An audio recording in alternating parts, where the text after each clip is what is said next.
স্বাগত জানাচ্ছি যমুনা টেলিভিশনের নিয়মিত আয়োজন প্রবাসে বাংলাদেশে। বিশ্বের বিভিন্ন প্রান্তে থাকা প্রবাসীদের খবরাখবর নিয়ে আপনাদের সাথে আছি আমি মহিউদ্দিন মধু। লাব্বাইক আল্লাহুম্মা লাব্বাইক, হে পরম করুণাময়, তোমার দরবারে বান্দা হাজির। এই ধ্বনিতে মুখর হলো আরাফার ময়দান, শেষ হলো পবিত্র হজের মূল আনুষ্ঠানিকতা। মসজিদে নামিরার খুতবায় বিশ্ব শান্তি কামনা করেন মসজিদুল হারামের ইমাম ও খতিব শায়খ ডক্টর মাহের আল মুয়াইকিলি। এ সময় তিনি বিশ্বের বিভিন্ন প্রান্তে চলা সংঘাত বন্ধের আহ্বান জানান।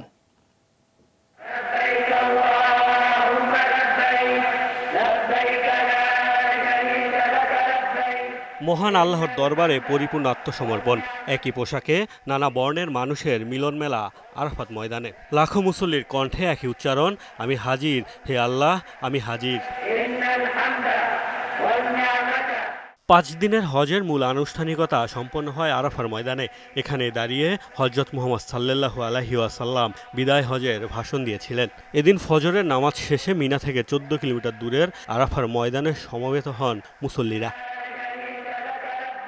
স্থানীয় সময় দুপুর 12টায় খুতবা শুরু করেন মসজিদুল হারামের ইমাম ও খতিব শায়খ ডক্টর মাহের আল মুয়াইকিলি। বাংলাসহ বেশ কয়েকটি ভাষায় সম্প্রচারিত হয় সেই খুতবা। এ সময় বিশ্বের শান্তি কামনার পাশাপাশি মুসলিমদের ঐক্যবদ্ধ হওয়ার আহ্বান জানানো হয়।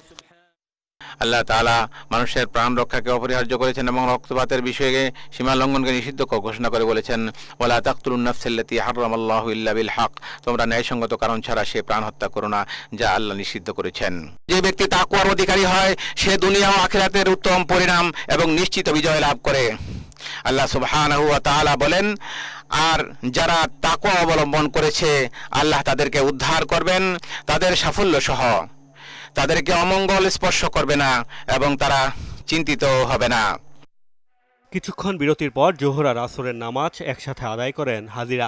মুসলিম বিশ্বের সবচেয়ে বড় জমায়েতে এবছর যোগ দেওয়ার সৌভাগ্য হয়েছে বিশ্বের বিভিন্ন দেশের 15 লাখের বেশি মুসল্লির।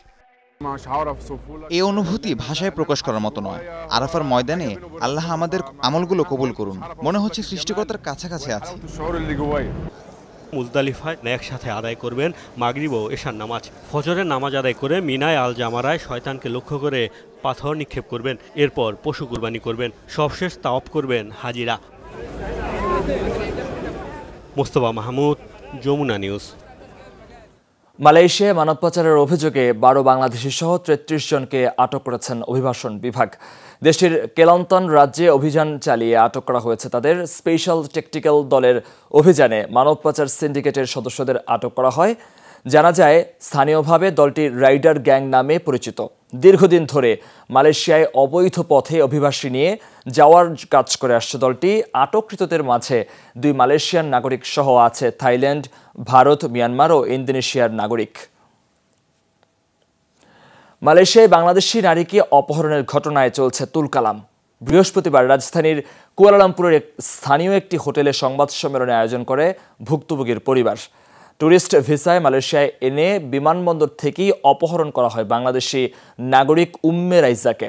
পরিবারের কাছে 5 লক্ষ টাকা মুক্তিপণ চায় অপহরণকারী চক্র। দীর্ঘদিন 4 দিন আটকে রাখা হয় তাকে। রাইজাকে উদ্ধার করতে কুয়ালালামপুরে একটি থানায় মামলা করেন ভুক্তভোগীর পরিবার।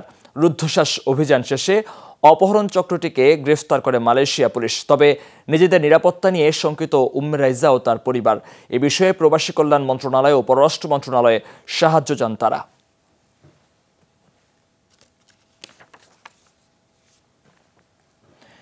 দেশের মতো প্রবাসী ঈদকে ঘিরে চলছে নানা আয়োজন। সৌদি আরবের সাথে একই দিন ঈদ ইউরোপীয় দেশ পর্তুগালে। এবার সাপ্তাহিক ছুটির দিনে ঈদ পালিত হবে দেশটিতে, যে কারণে অন্যান্য বারের তুলনায় কয়েক গুণ বেড়ে গেছে ঈদ আনন্দ, বলছেন দেশটিতে বসবাসরত বাংলাদেশিরা। পর্তুগাল থেকে সহকর্মী জহুরুল ইসলাম মনের পাঠানো তথ্যচিত্রে বিস্তারিত। আর কিছুক্ষণ পরেই কোরবানি ইউরোপের দেশ পর্তুগালে। চলছে শেষ মুহূর্তের প্রস্তুতি। তবে পশু কিনে বাড়িতে নিয়ে এসে কোরবানির সুযোগ না থাকায় নেই দেশের মতো উত্তেজনা। বিভিন্ন ডেইরি ফার্মে অর্ডার দিতে হয় কোরবানির। কোরবানি সম্পন্ন করে বাড়িতে মাংস পৌঁছে দেয় ফার্ম কর্তৃপক্ষই। তবে চাইলে সেখানে গিয়ে তদারকির সুযোগ রয়েছে। একটা আমাদের মনে হয় যে মনের পরিপূর্ণতা আসে না। ওই সুবাদে আমরা আজকে একটা খামারে আসলাম গরু দেখার জন্য। গরু দেখে আমরা এখানে ফাইনাল করব। মুসলমানদের সর্বোচ্চ দ্বিতীয় সর্ববৃহৎ ধর্মীয় উৎসব আমরা ইনশাল্লাহ পালন করব। দেশে সেটা করার চেষ্টা করি, কিন্তু আসলে দেশকে মিস করি। দেশে পরিবার পরিজন, বাবা মা, ছেলে সন্তান আছে, ওদেরকে মিস করি, অনেক খুব বেশি মিস করি। ওভাবে যদি কোরবান করা যাইতো তাহলে আসলে অন্তত তৃপ্তি হইতো। তো ওই তৃপ্তি না পেলেও তৃপ্তিটা পাওয়ার চেষ্টা করি এখানে। দেশটিতে মুসলিম সংখ্যালঘু হওয়ায় আলাদা করে নেই ঈদের ছুটি। তবে এবার সাপ্তাহিক ছুটির দিনই দেশটিতে পালিত হবে ঈদ। তাই অন্যবারের তুলনায় কিছুটা স্বস্তিতে সম্পন্ন করা যাবে কোরবানি, যে কারণে এবার আনন্দও কয়েক গুণ বেশি বলছেন প্রবাসীরা। অনেক ভালো লাগতেছে। পর্তুগালের মতো জায়গায় আসছি আমরা, এখানে নিজে দেখি কোরবান করার মধ্যে অনেক ভালো লাগে। তারপরে আপনার অনেক আনন্দ। বাংলাদেশে অধ্যুষিত মার্তিম মুনিজ পার্কে অনুষ্ঠিত হবে ঈদের প্রধান জামাত। বাংলাদেশিদের তত্ত্বাবধানে সকাল 8টায় শুরু হবে নামাজ। এছাড়া লিসবন, পোর্তোতে, মিলফন্তেস, বারাইরো, সেতুবাল ও ফারো শহরেও আয়োজন করা হয়েছে ঈদ জামাত। ইফাতারা খন্দকার, যমুনা নিউজ। যুক্তরাজ্যে যাত্রা শুরু করল সিলেটের বিশ্বনাথ উপজেলা প্রবাসীদের সংগঠন বিশ্বনাথ ইউনাইটেড ইউকে। বৃহস্পতিবার ওল্ডহ্যামের ওয়েস্টউড ব্যাংকুয়েটিং হলে এই উপলক্ষে আয়োজন করা হয় এক সুধী সমাবেশ।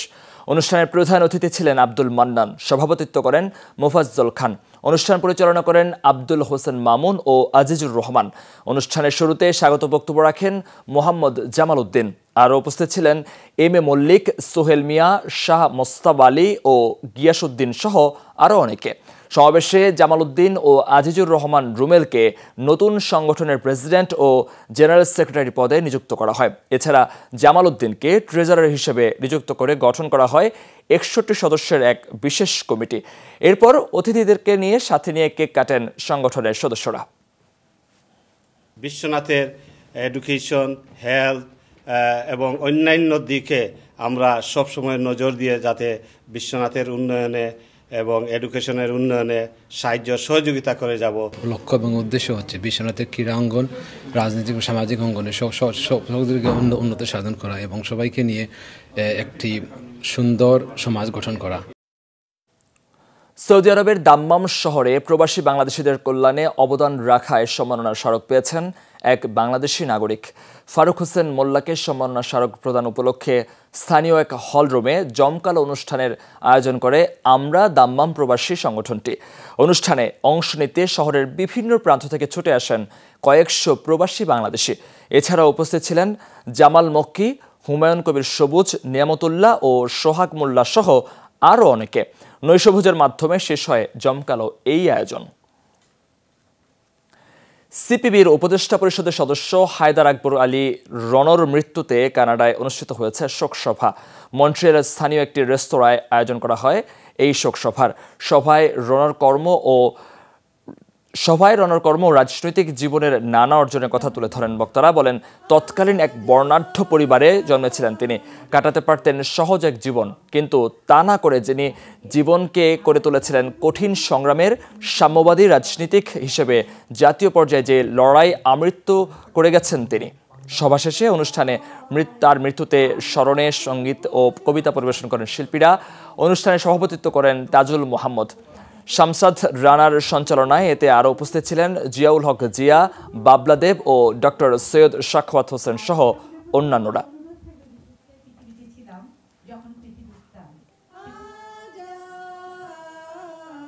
থমথমে পরিস্থিতি বাংলাদেশ মিয়ানমার জলসীমায়। সতর্ক অবস্থানে টহলরত সদস্যরা টেকনাফ সেন্ট মার্টিন রুটের নাফ নদীতে ট্রলার লক্ষ্য করে মিয়ানমার থেকে একের পর এক গুলি ছোড়ার ঘটনায় ট্রলার চলাচল বন্ধ রয়েছে। বিকল্প পথে কক্সবাজার থেকে সেন্ট মার্টিন দ্বীপে রসদ সরবরাহের চেষ্টা চলছে, তবে বিরূপ আবহাওয়ার কারণে তা ব্যাহত হচ্ছে। দ্রুততম সময়ের মধ্যে শাহপুরীর দ্বীপের পাশে বোলারচর দিয়ে যাতায়াতের বিকল্প ব্যবস্থা করার চেষ্টা চলছে, তবে এ পথেও ভাটার সময় ট্রলার চলাচল সম্ভব নয়। সামাজিক মাধ্যমে মিয়ানমারের জাহাজ বাংলাদেশের জলসীমায় রয়েছে উল্লেখ করে যেসব খবর ছড়ানো হচ্ছে তা নিতান্তই গুজব বলে দাবি তার। যাতায়াত কমিউনিকেশন তো হচ্ছে, কিন্তু আমাদের বিচ্ছিন্ন কোনো সুযোগই নেই এখানে, কোনো পয়েন্টটা আসলে ঠিক না। আর যুদ্ধ হলে তাদের পাটটা তারা থাকতেই পারে, এটা তাদের জলসীমা আছে, এটা কখনো বিচ্ছিন্ন কোনো সুযোগই নেই এখানে। আমাদের সকল সিকিউরিটি ফোর্স সেখানে অবস্থান করছে এবং মানুষের খাবার দাবারের কোনো সমস্যা হচ্ছে না। যাতায়াত করছে, গতকাল করেছে, আজকে করেছে। বাংলাদেশ যুদ্ধ চায় না, তবে আক্রান্ত হলে ছেড়ে দেওয়া হবে না, এমনটা জানিয়েছেন আওয়ামী লীগ সাধারণ সম্পাদক ওবায়দুল কাদের। দুপুরে ধানমন্ডিতে আওয়ামী লীগ সভাপতির রাজনৈতিক কার্যালয়ে দেন এসব হুঁশিয়ারি। জানান, বাংলাদেশ চলবে নিজস্ব সংবিধান ও নীতিমালা অনুযায়ী। তাতে কে কি বলল সেটা নিয়ে সরকারের কোনো মাথা ব্যথা নেই। আওয়ামী লীগ সভাপতির রাজনৈতিক কার্যালয়ে দলের সাধারণ সম্পাদক ওবায়দুল কাদেরের সংবাদ সম্মেলন। সাংবাদিকদের সঙ্গে আলাপকালে উঠে আসে সমসাময়িক রাজনীতির নানা ইস্যু। তাদের সাথে আমাদের কোনো বৈরিতা নেই। উঠে আসে সেন্ট মার্টিন এলাকায় মিয়ানমারের ছোড়া গুলি নিয়ে উদ্বেগজনক পরিস্থিতি। এ নিয়ে ওবায়দুল কাদের বলেন, বাংলাদেশ যুদ্ধ চায় না, তবে আক্রান্ত হলে ছেড়ে দেয়া হবে না। আমরা আলাপ আলোচনার মাধ্যমে সমাধানের চেষ্টা করছি এবং করে যাব। আমরা আক্রমণ করব না, কিন্তু আক্রান্ত হলে কি আমরা ছেড়ে দেব? আক্রান্ত হলে সে আক্রমণের জবাব তো আমরা দেব। বাংলাদেশ ইস্যুতে মার্কিন কূটনীতিক ডোনাল্ড লুয়ের সাক্ষাৎকার প্রসঙ্গও উঠে আসে আলোচনায়। আওয়ামী লীগ সাধারণ সম্পাদক বলেন, বাংলাদেশ চলবে তার নীতিমালা ও সংবিধান অনুযায়ী। ডোনাল্ড লু সাহেব কি বললেন সেটা আমাদের মাথা ঘামানোর কোনো প্রয়োজন আছে বলে আমরা মনে করি না। তারা তাদের দৃষ্টিকোণ থেকে কখনো প্রশংসা করবেন, কখনো নিন্দা করবেন। আমরা আমাদের নীতিমালার আলোকে আমাদের সংবিধানকে ফলো করে আমরা এগিয়ে যাব। এবার পশুর হাটের কারণে যানজটে ভোগান্তি তেমন হয়নি বলেও জানান ওবায়দুল কাদের। বলছি খুব ভালো। সুমাইয়া ঐশী, যমুনা নিউজ, ঢাকা। সার্বভৌমত্ব ক্ষুণ্ণ হলে কাউকে ছেড়ে দেওয়া হবে না বলে হুঁশিয়ারি করেছেন বিদায়ী সেনাবাহিনীর প্রধান জেনারেল এস.এম. শফিউদ্দিন আহমেদ। দুপুরে শরীয়তপুরের জাজিরায় তিনি বলেন, বহিঃশত্রুর যে কোনো আক্রমণ প্রতিহত করা হবে। কেউ যুদ্ধ চাপিয়ে দিতে চাইলে বসে থাকবে না প্রতিরক্ষা বাহিনী।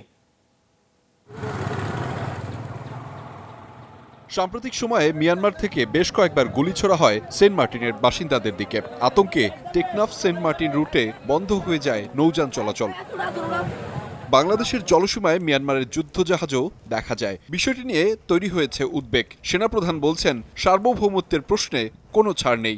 আমরা তো যুদ্ধ করতে চাই না, আমরা সবার সঙ্গে বন্ধুত্ব বজায় রাখতে চাই। বাট কেউ যদি যুদ্ধ চাপাই দিতে চায় বা কোনো কারণে যদি আমাদের সার্বভৌমত্ব ক্ষুণ্ণ হয়, তাহলে তা আমরা ছেড়ে দেব না। তো বর্তমান যে পরিস্থিতি ফুললি আন্ডার কন্ট্রোল। শরীয়তপুরের জাজিরায় সেনাবাহিনীর 9ম পদাতিক ডিভিশনের তত্ত্বাবধানে শেখ রাসেল সেনানিবাসে ছিল একটি ব্রিগেড সিগন্যাল কোম্পানির পতাকা উত্তোলন অনুষ্ঠান। সেখানেই তিনি আরও জানান, সীমান্তে বিজিবি এবং কোস্টগার্ড প্রস্তুত রয়েছে। দেশে যদি বহিঃশত্রু আক্রমণ হয় সেটাকে প্রতিহত আমরা করব, এ বিষয়ে কোনো সন্দেহ নেই।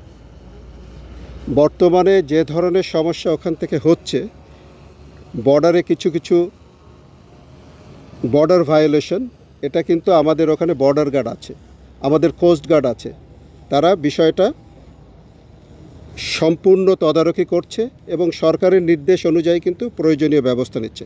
আমরা কিন্তু খুব প্রস্তুত আছি, যদি এর চেয়ে লেভেল অন্যদিকে যায় তার সমুচিত ব্যবস্থা আমরা নিব। আমাদের শুধু সেনাবাহিনী, আমি জানি নৌবাহিনী, বিমান বাহিনী, তারাও প্রস্তুত। সেনাপ্রধান বলেন, বিষয়টি নিরসনে কূটনৈতিক ও স্বরাষ্ট্র মন্ত্রণালয়ের প্রচেষ্টা ব্যর্থ হলেই প্রতিরক্ষা বাহিনী নামবে। আহমেদ রেজা, যমুনা নিউজ, ঢাকা। এই ছিল প্রবাসী বাংলাদেশে এতক্ষণ সাথে থাকার জন্য ধন্যবাদ আপনাদের সবাইকে।